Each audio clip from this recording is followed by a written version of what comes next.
Hello everyone and welcome back to another video. This one's a bit different as you will see in a bit. I'm going to be pointing out every inaccuracy in the Basal Dinosaurs and Theropod section of the Princeton Field Guide to Dinosaurs 3rd edition. Will I be petty when it comes to slide inaccuracies?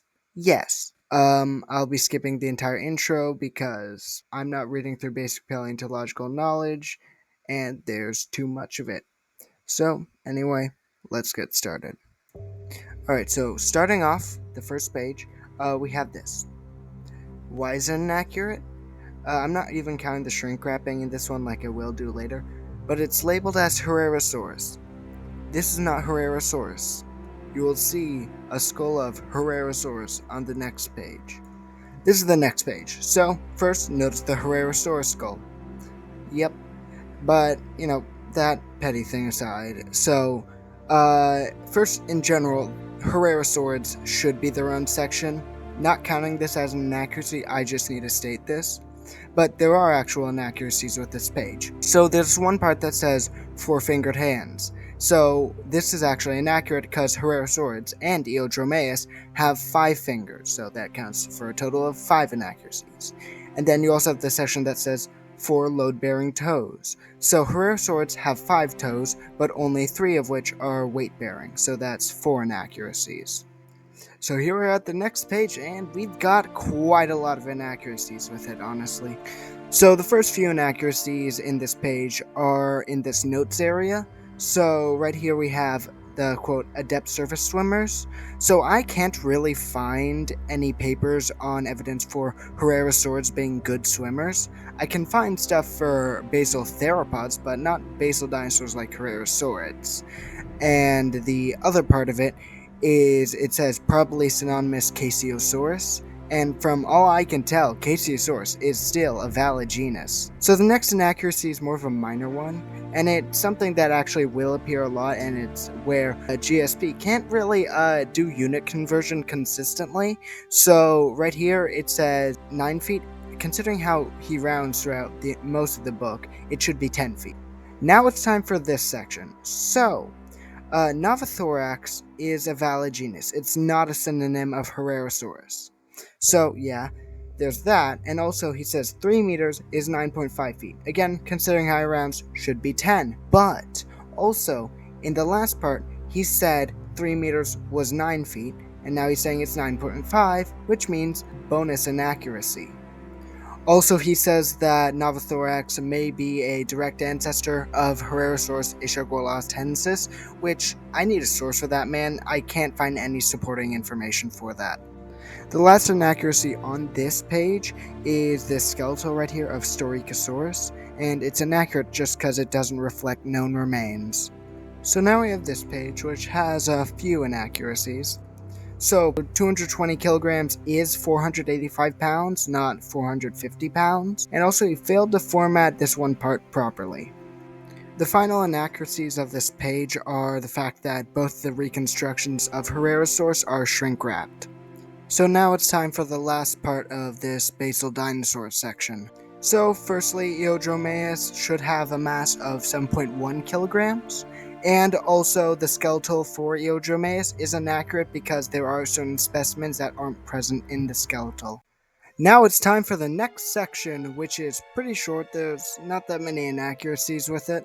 This is the only real inaccuracy I can tell. It just says, small adults and juveniles with long arms and hooked clawed fingers able to climb. I mean, that is the case for some species, but not always. Now it's time for the next section, and there's only one inaccuracy for the section on this page. This one inaccuracy is just the name of the group, Basotheropod. It's not a valid group. Now it's time for the next page, and we got some inaccuracies here. So the inaccuracies in this little snippet are that, well, Daemonosaurus as of 2021 isn't actually Theropod, it's instead a sister group to Herrerasauridae, and also there's a part where it says probably caught fish, and I'm gonna need a source for that because I can't find anything supporting that. As of 2021, Tawa is also not a theropod, it's actually a sister taxon to Daemonosaurus, but more on the actual stuff inside this snippet. 2.5 meters is not 6 feet, it's 8.2 feet. And there's also the quote, probably fastest known basal dinosaur, and I can't find any speed estimates for Tawa, so I'm gonna need a source. Then there's also the fact that the Demonosaurus reconstruction is shrink wrapped, and the Tawa reconstruction is too. Now on to the next section, which only has one inaccuracy. This one inaccuracy is just that Avepoda isn't actually a group. Neotheropoda is what it should be called instead. Now it's time for the next section, which has a lot of inaccuracies. So the first inaccuracy is that the skull labeled Coelophysis is actually the skull of Syntarsis. The next inaccuracy is that Podokesauroidea is actually not a valid group and it should be called Coelophysoidea.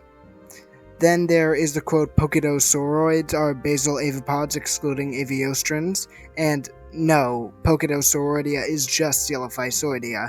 It isn't a group that contains all non-Aviostran neotheropods.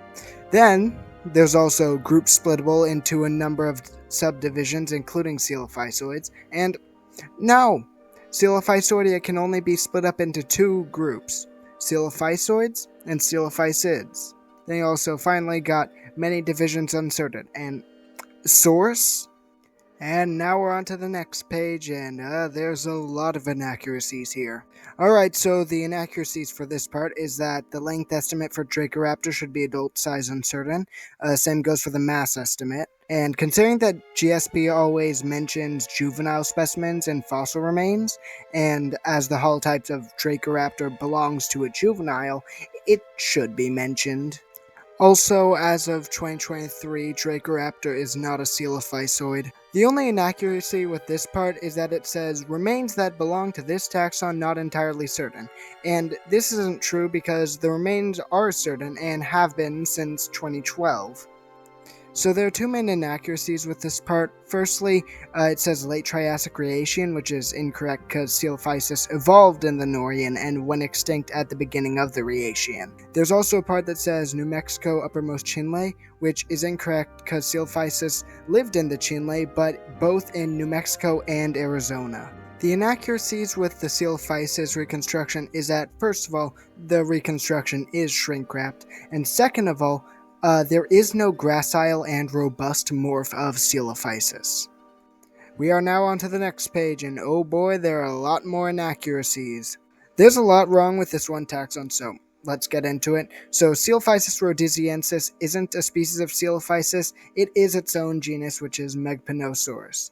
So then there's a part that says early Jurassic Hatangian, which is incorrect because Megpenosaurus evolved at the very end of the Hatangian and went extinct in the mid-Pleistocene. There's also a part that says Zimbabwe Forest Sandstone, though Megpenosaurus is also known from the Elliott Formation. There's also a part that says desert with dunes and oases, and no, the environment in which Megpenosaurus lived in was a floodplains. There's also a part that says species is now often accepted as a species of the very similar Coelophysis, and as of 2021, that is no longer the case. The final part is whether remains from other South African formations belong to this species is uncertain. And what? It's conclusive that the fossils from the Elliott Formation belong to Megpenosaurus. The only inaccuracy with this section is that as of 2021, Coelophysis kayentacate isn't a species of Coelophysis. Also, considering how Paul rounds, 2.5 meters should be 8 feet and not 9 feet. The reconstructions for both Megpenosaurus and Syntarsis are shrink-wrapped. We are now on to the next page, and there are still more inaccuracies. There are two main inaccuracies with this part. Firstly, Podokesaurus is not a species of Coelophysis, and secondly, there's a part that says early Jurassic Pleistocene or Taurasian, and as of now, it did not live in the Pleistocene or Taurasian. The formation that it's thought to be from, which is the Portland Formation, dates from the Hatangian to the Sinemurian. So on this entry for Pangoraptor, there's only one real inaccuracy, and that's where it says probable Coelophysid. And no, Pangoraptor is a Coelophysoid. There are only two main inaccuracies with this part. Firstly, there's a part that says early Jurassic Plainsbachian or Taurasian, and that's wrong. As of 2019, the Navajo sandstone dates to around 200 to 195 million years ago, which is the Hitangian to the Sinemurian. Also, there's a part that says large juvenile. No, Stegosaurus is a subadult. So there are a few inaccuracies with this section. So firstly, as of 2021, Gojirasaurus is not a coelophysoid. Secondly, 150 kilograms is 330 pounds, not 350. Then there's also a part that says anatomical characteristics, insufficient information, and no, there is enough information on Gojirasaurus for paleontologists to distinguish it from other species. This section only has two inaccuracies, and the first of which is that as of 2023, Lilian sternus is not a coelophysoid. The second inaccuracy is where it says late Triassic, late Norian, and no, it evolved in the late Norian and went extinct at the end of the Rhaetian. There are a few inaccuracies with this part, and firstly, there are adult size estimates for Lophostrophius, with the length estimate being 5.2 meters and the weight estimate being 136 kilograms. There's also the part where it says anatomical characteristics, insufficient information, and no, there is enough information on Lophostrophius for paleontologists to distinguish it from other species. Then the other part is that it says latest Triassic and/or early Jurassic, latest Rhaetian and/or Hitangian, which is incorrect. It lived from the latest Rhaetian of the Triassic and went extinct in the middle Sinemurian of the Jurassic. The inaccuracies for this part are that Zoopisaurus is not a coelophysoid, Zoopisaurus should have a length of 4.2 meters, and Zoopisaurus should have a mass of 70 kilograms. There are only two inaccuracies with this part. Firstly, Dracovinator is not a coelophysoid, and secondly, it says early Jurassic, late Hitangian, or Sinemurian, and no, it just lived throughout the entirety of the Hitangian. We got quite a few inaccuracies with this one, so firstly, Dilophosaurus is not a coelophysoid. Considering how Paul rounds, 7 meters is not 22 feet, it is 23 feet. 285 kilograms is not 600 pounds, it is 628 pounds. The mass of Dilophosaurus is also not 285 kilograms, it is 529 kilograms. Then there's also a part that says early Jurassic, Hitangian, or Sinemurian, and no, it evolved in the Sinemurian and went extinct in the Taurasian. There's also another part that says this Lilian sternus, Zoopisaurus, and Dracovinator may form the family Dilophosauridae, and no, Dilophosauridae is first not a valid group, and secondly, Dracovinator is the only one of those species that nests close to Dilophosaurus. Also, the Dilophosaurus skeletal is inaccurate as the skull is not correctly shaped. The Dilophosaurus reconstruction here is shrink-wrapped and the crest should be larger, and the same apply to the other reconstruction. And with that, that concludes part one of the inaccuracies of the Theropod section of the Princeton Field Guide to Dinosaurs 3rd edition. So, sorry this took so long, and thank you guys for watching, and I'll see you guys in the next one.